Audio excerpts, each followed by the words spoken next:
सूत जी बोले, हे बुद्धिमान महर्षियों, मोक्षदायक शिव क्षेत्रों का वर्णन सुनिए। तत्पश्चात मैं लोक रक्षा के लिए शिव संबंधी आगमों का वर्णन करूंगा। पर्वत, वन और काननों सहित इस पृथ्वी का विस्तार 50 करोड़ योजन है। भगवान शिव की आज्ञा से पृथ्वी संपूर्ण जगत को धारण करके स्थित है। भगवान शिव ने भूतल पर विभिन्न स्थानों में वहां के निवासियों को कृपा पूर्वक मोक्ष देने के लिए शिव क्षेत्र का निर्माण किया है। कुछ क्षेत्र ऐसे हैं जिन्हें देवताओं तथा ऋषियों ने अपना वास स्थान बनाकर अनुग्रहित किया है, इसलिए उनमें तीर्थत्व प्रकट हो गया है। तथा अन्य बहुत से तीर्थ क्षेत्र ऐसे हैं जो लोगों की रक्षा के लिए स्वयं प्रादुर्भूत हुए हैं। तीर्थ और क्षेत्र में जाने पर मनुष्य को सदा स्नान, दान और जप आदि करना चाहिए, अन्यथा वह रोग, दरिद्रता तथा मूकता आदि दोषों का भागी होता है। जो मनुष्य इस भारतवर्ष के भीतर स्वयंभू तीर्थों में वास करके मरता है, उसे पुनः मनुष्य योनि ही प्राप्त होती है। हे ब्राह्मणों, पुण्य क्षेत्र में पाप कर्म किया जाए तो वह और भी दृढ़ हो जाता है। अतः पुण्य क्षेत्र में निवास करते समय थोड़ा सा भी पाप न करे। जिस किसी भी उपाय से मनुष्य को पुण्य क्षेत्र में वास करना चाहिए। सिंधु और गंगा नदी के तट पर बहुत से पुण्य क्षेत्र है। सरस्वती नदी परम पवित्र और 60 मुख वाली कही गई है, अर्थात उसकी 60 धाराएं हैं। जो विद्वान पुरुष सरस्वती की उन धाराओं के तट पर निवास करता है, वह क्रमशः ब्रह्मपद को पा लेता है। हिमालय पर्वत से निकली हुई पुण्य सलीला गंगा 100 मुख वाली नदी है। उसके तट पर काशी आदि अनेक पुण्य क्षेत्र है। वहां मकर राशि के सूर्य होने पर गंगा की तटभूमि पहले से भी अधिक प्रशस्त एवं पुण्यदायक हो जाती है। सोनभद्र नद की 10 धाराएं हैं। वह बृहस्पति के मकर राशि में आने पर अत्यंत पवित्र तथा अभिष्ट फल देने वाला हो जाता है। उस समय वहां स्थान और उपवास करने से विनायक पद की प्राप्ति होती है। पुण्य सलीला महानदी नर्मदा के 24 मुख स्रोत है। उसमें स्नान तथा उसके तट पर निवास करने से मनुष्य को वैष्णव पद की प्राप्ति होती है। तमसा नदी के 12 तथा रेवा के 10 मुख है। परम पुण्यमयी गोदावरी के 21 मुख बताए गए हैं। वह ब्रह्म हत्या तथा गोवध के पाप का भी नाश करने वाली एवं रुद्रलोक देने वाली है। कृष्णवेणी नदी का जल बड़ा पवित्र है। वह नदी समस्त पापों का नाश करने वाली है। उसके 18 मुख बताए गए हैं तथा वह विष्णुलोक प्रदान करने वाली है। तुंगभद्रा के 10 मुख है। वह ब्रह्मलोक देने वाली है। पुण्य सलीला सुवर्ण मुखरी के 9 मुख कहे गए हैं। ब्रह्मलोक से लौटे हुए जीव उसी के तट पर जन्म लेते हैं। सरस्वती, पंपा, कन्याकुमारी तथा शुभकारक श्वेत नदी ये सभी पुण्य क्षेत्र है। इनके तट पर निवास करने से इंद्रलोक की प्राप्ति होती है। सह्य पर्वत से निकली हुई महानदी कावेरी परम पुण्यमयी है। उसके 27 मुख बताए गए हैं। वह संपूर्ण अभिष्ट वस्तुओं को देने वाली है। उसके तट स्वर्गलोक की प्राप्ति कराने वाले तथा ब्रह्मा और विष्णु का पद देने वाले हैं। कावेरी के जो तट शैव क्षेत्र के अंतर्गत है, वे अभिष्ट फल देने के साथ ही शिवलोक प्रदान करने वाले भी है।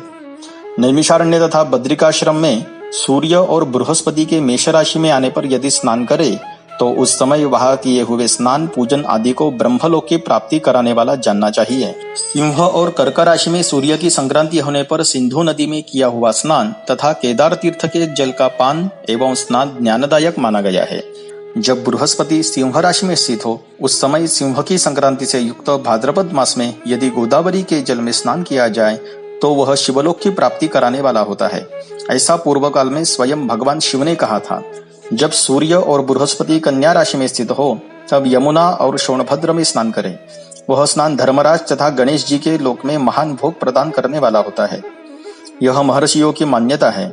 जब सूर्य और बृहस्पति तुला राशि में स्थित हो, उस समय कावेरी नदी में स्नान करें। वह स्नान भगवान विष्णु के वचन की महिमा से संपूर्ण अभिष्ट वस्तुओं को देने वाला माना गया है। जब सूर्य और बृहस्पति वृश्चिक राशि पर आ जाएं, तब मार्गशीर्ष के महीने में नर्मदा में स्नान करने से विष्णुलोक की प्राप्ति होती है। सूर्य और बृहस्पति के धनु राशि में स्थित होने पर सुवर्ण मुखरी नदी में किया हुआ स्नान शिवलोक प्रदान करने वाला होता है। यह ब्रह्मा जी का वचन है। जब सूर्य और बृहस्पति मकर राशि में स्थित हो, उस समय माघ मास में गंगा जी के जल में स्नान करना चाहिए। ब्रह्मा जी का कथन है कि वह स्नान शिवलोक की प्राप्ति कराने वाला होता है।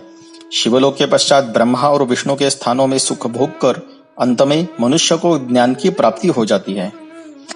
माघ मास में तथा सूर्य के कुंभ राशि में स्थित होने पर फाल्गुन मास में गंगा जी के तट पर किया हुआ श्राद्ध, पिंडदान अथवा तिलोदक दान पिता और नाना दोनों कुलों के पितरों की अनेकों पीढ़ियों का उद्धार करने वाला माना गया है। सूर्य और बृहस्पति जब मीन राशि में स्थित हो तब कृष्णवेणी नदी में किए गए स्नान की ऋषियों ने प्रशंसा की है। उन महीनों में पूर्वोक्त तीर्थों में किया हुआ स्नान इंद्रपद की प्राप्ति कराने वाला होता है। विद्वान पुरुष गंगा अथवा कावेरी नदी का आश्रय लेकर तीर्थवास करे। ऐसा करने से उस समय में किए हुए पाप का निश्चय ही नाश हो जाता है। रुद्रलोक प्रदान करने वाले बहुत से क्षेत्र है। ताम्रपर्णी और वेगवती ये दोनों नदियां ब्रह्मलोक की प्राप्ति रूप फल देने वाली है। उन दोनों के तट पर अनेक स्वर्गदायक क्षेत्र है। उन दोनों के मध्य में बहुत से पुण्यप्रद क्षेत्र है। वहां निवास करने वाला विद्वान पुरुष वैसे फल का भागी होता है। सदाचार, उत्तम वृत्ति तथा सद्भावना के साथ मन में दया भाव रखते हुए विद्वान पुरुष को तीर्थ में निवास करना चाहिए, अन्यथा उसका फल नहीं मिलता।